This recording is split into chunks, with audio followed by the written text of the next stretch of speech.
paix soit avec vous. Nous sommes arrivés au dernier dimanche de ce temps de l'Avent, le 23 décembre 2018. Après nous avoir présenté la grande figure de Jean-Baptiste, l'Église nous propose en cette veille de Noël de nous concentrer sur la figure de deux femmes, Marie et Élisabeth. Deux grandes figures magnifiques, deux grandes figures féminines, deux figures mères, deux futures mères. Élisabeth est la future mère de Jean-Baptiste, le plus grand de ceux qui sont nés d'une femme, né, comme nous le savons, après l'expérience de l'ange qui rencontre son père Zacharie au temple. Marie reçoit également la visite de l'ange Gabriel, et le texte commence à la fin de cette visite, quand l'ange quitte Marie. En ces jours-là, nous dit le texte, Marie se mit en route et se rendit avec empressement vers la région montagneuse dans une ville de la Judée. Cette lecture nous donne de comprendre que nous sommes situés dans un contexte historique. Et l'histoire nous ramène à la prophétie. La première lecture nous vient du prophète Michée, qui situe d'abord le lieu de naissance du Messie. Toi, Bethléem Ephrata, le plus petit des clans de Juda, c'est de toi que sortira pour moi celui qui doit gouverner Israël. Deuxièmement, ses origines. Quelles sont les origines du futur Messie? Ses origines, dit le prophète Michée, remontent aux temps anciens, aux jours d'autrefois.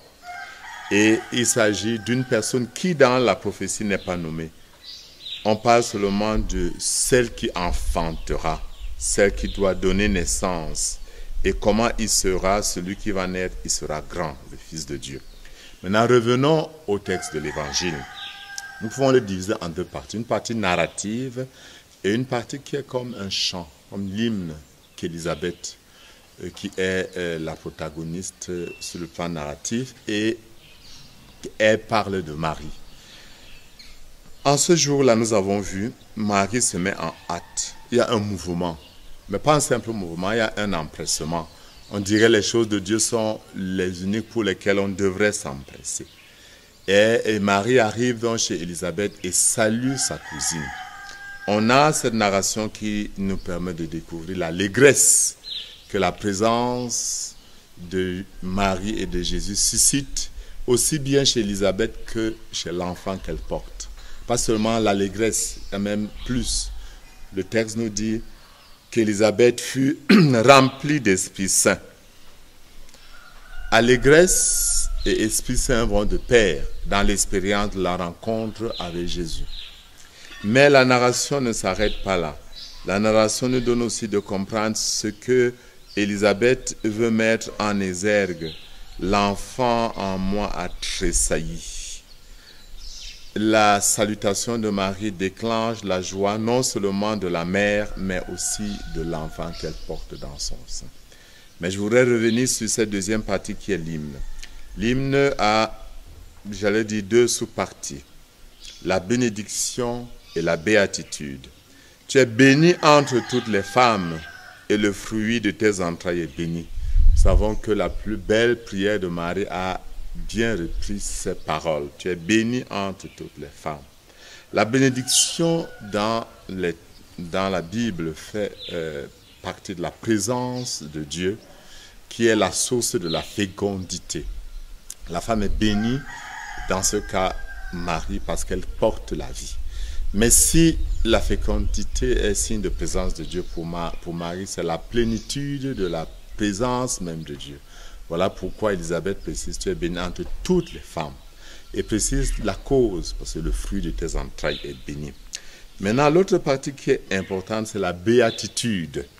Marie reçoit cette béatitude de sa cousine. Heureuse celle qui a cru à l'accomplissement des paroles qui lui furent dites de la part du Seigneur.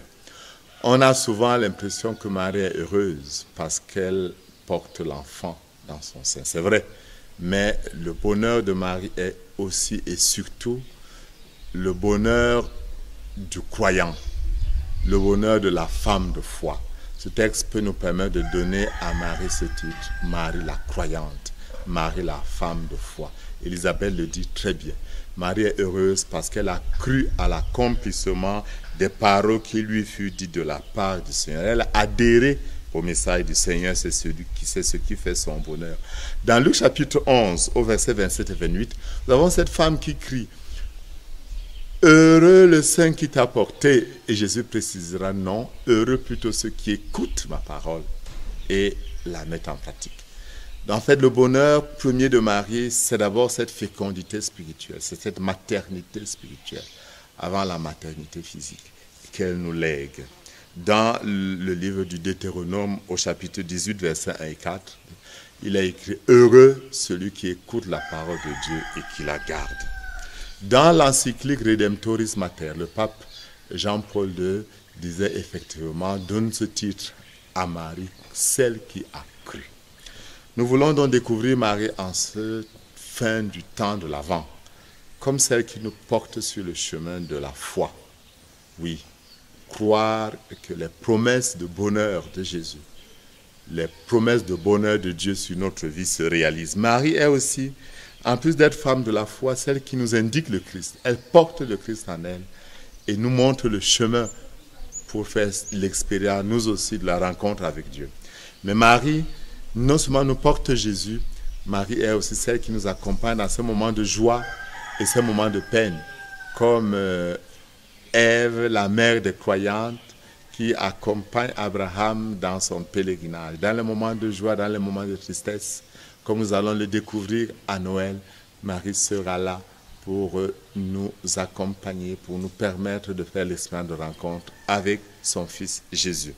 Que le Seigneur, en ce temps de l'Avent qui finit, nous bénisse, qu'il vous comble de sa grâce, mais surtout vous ouvre la compréhension du mystère de la foi, afin que tous nous puissions être heureux comme la Vierge Marie, croyant à la puissance de la parole de Dieu qui se réalise dans nous. Au nom du Père et du Fils et du Saint-Esprit. Amen.